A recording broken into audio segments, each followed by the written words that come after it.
What's up, guys? Ready to give you another lesson about music. You're getting into music, all that. I'm trying to find a nice intimate spot for us though, so I can really nail down this perfectly, get some good lighting. Here's a very empty parking lot here. I can just park right by this light and then you can see me clearly. There we go. Perfection. It's blinding. All right, this seems to be the spot that I remember my mom parking after I had bought a copy of Inner Party System's debut album in like 2008 or early 2009, which that album it changed so much for me musically. Like it's a band that got dropped and like no one really cared about them. They weren't even a one-hit wonder. It's like they had a song that was on the radio, but it really didn't become a hit. You know, it had a little bit of rotation and then they were gone and disbanded. But doesn't mean they didn't make great music. And that's one lesson right there. Popularity doesn't equal great music. Now, there are a lot of bands that aren't popular that make absolute horrible trash music, but that's beyond the point. There are some very big diamonds in the rough out there.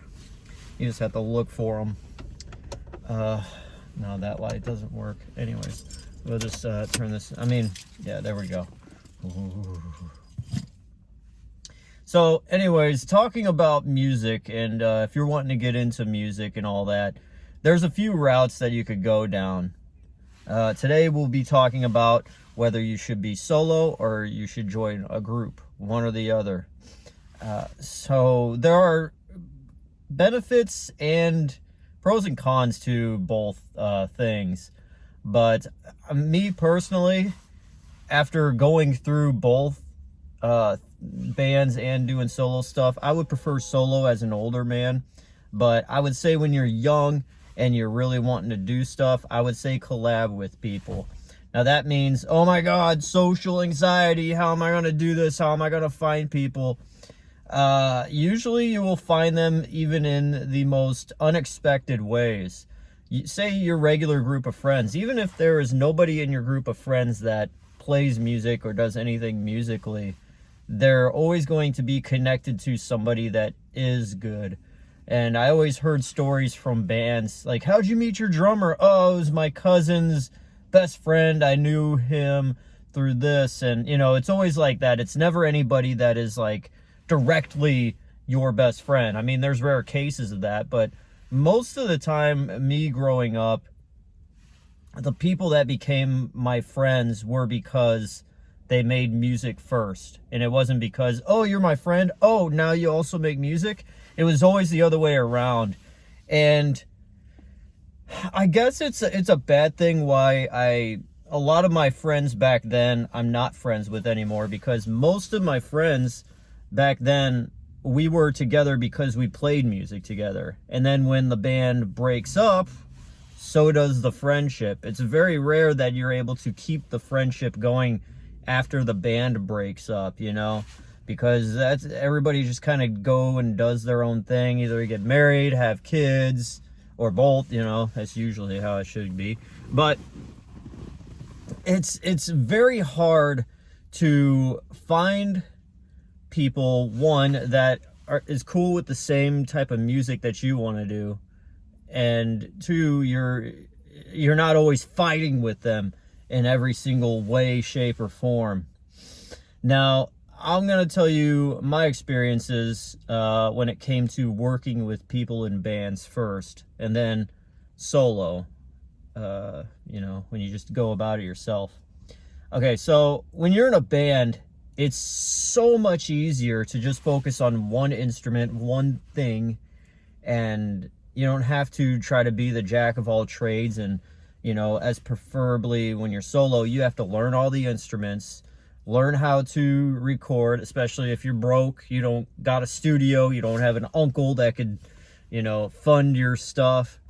You have to learn how to produce your music, all that stuff. But the more people that you have when you're collabing in a band or whatever, the more options and opportunities you have So maybe you may not know anybody that owns a studio, but maybe the drummer knows somebody that has the hookup. So there's far more options and avenues that you could go down when you're working with more people, as opposed to when you're by yourself. It's who you know right there directly, and that's it. So my first band, I was with two brothers, and they were a blues band. They just like blues and old country, classic rock, Led Zeppelin, that kind of stuff. Now, me growing up, I didn't like Led Zeppelin or I did like AC/DC, to take that back. I did like a lot of that music, but I grew up with it as a kid, listening to it, and I was burnt out on all of it by the time I was 9. So to be into it and want to play it in my late teens, early 20s, it was like, I want to learn something new. Can we play something of our generation? But a lot of people, apparently, especially even my age, they will, learn about Led Zeppelin or something and be into it until they're about in their mid-20s. Maybe because they're either sheltered by their parents from like good music early on or what, but that was the case. And I wanted to branch out more and do more original stuff, more risque stuff, maybe some heavier stuff, some more punk rockish type stuff that wasn't so technical, and you had to be a virtuoso to play. I wanted to do the whole bar chords, just rock out. We are late teens, early 20s. We have all this energy, at least I did, and I was just wanting to piss and vinegar, balls to the wall type stuff. And at least the one guy in the band was more like, no, we got to practice, and then we got to, learn our craft and, really be technical. And it's like, do you have hormones in your body? Are you wanting to just go crazy all the time? No. Are you like a 60-year-old man trapped in a 21-year-old's body? So it was frustrating in that way, compared to, God, these people drive like assholes everywhere here. So it was very frustrating when you're wanting to really break out and, satisfy that hunger of really truly loving music and not winding up hating it. And that's one of the things, is when you're working with somebody or some people, you're collabing with them, they can make you hate music very easily when you will give them ideas of what you would like to do, and they would shoot it down, and they would shoot it down, and they would shoot it down.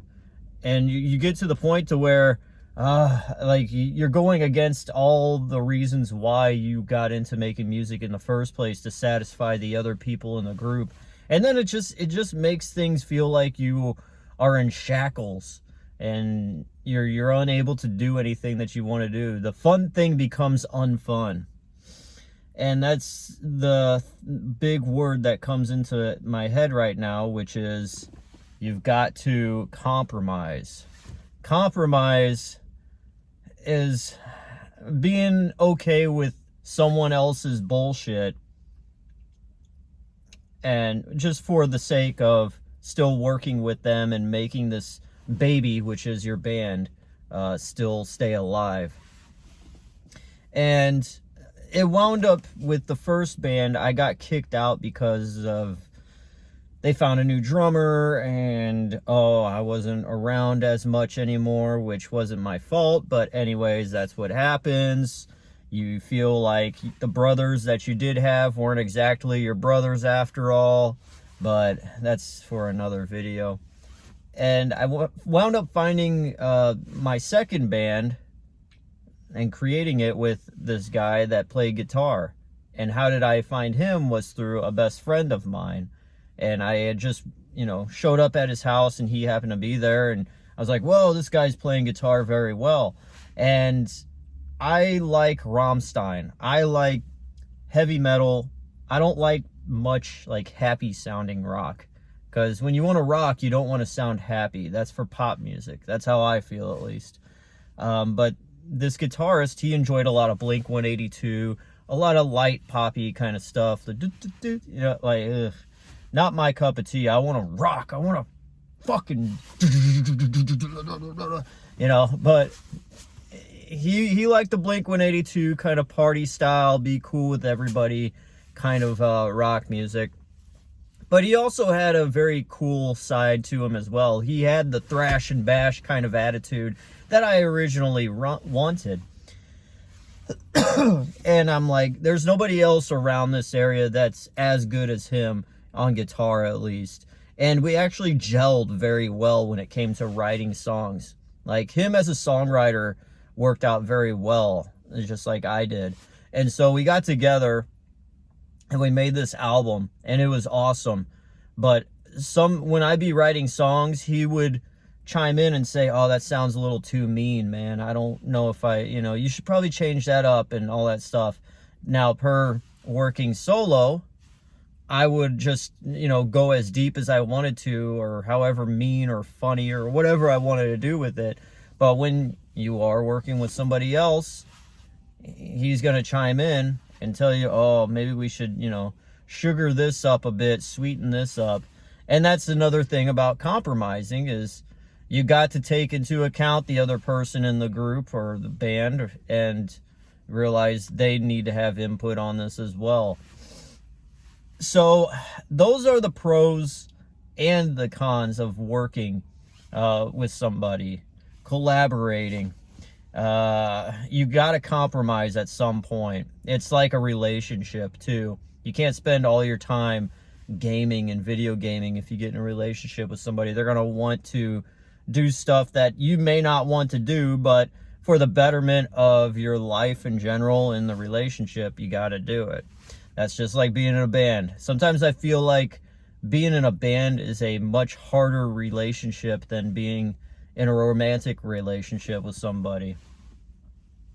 So, because there is also a business side when it comes to a band compared to a romantic relationship. So, working solo though, as a grown man, you don't have to call an answer to anybody. That's what I like. And plus, you learn all the skills. That's the good thing. It's a harder road to go down because you're not just focused on one thing. You got to learn everything to put a song together. But once you learn all the bits and pieces, okay, you know how to make a drum pattern. You know how to play a few chords on the guitar. You know how the bass should go with the guitar. You know how to sing a little bit, or at least rap, or just skibbity-bee-boo-bop and do that. But you